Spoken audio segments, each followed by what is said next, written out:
You ask Tiger to solve. This deals with linear equations with one unknown. The final result is x equals 8. Let's solve it step by step. Group all x terms on the left side of the equation. Subtract 3x from both sides.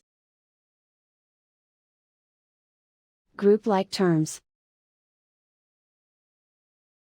Simplify the arithmetic.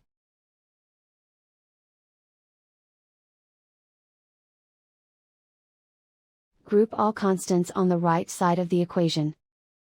Add 8 to both sides. Simplify the arithmetic.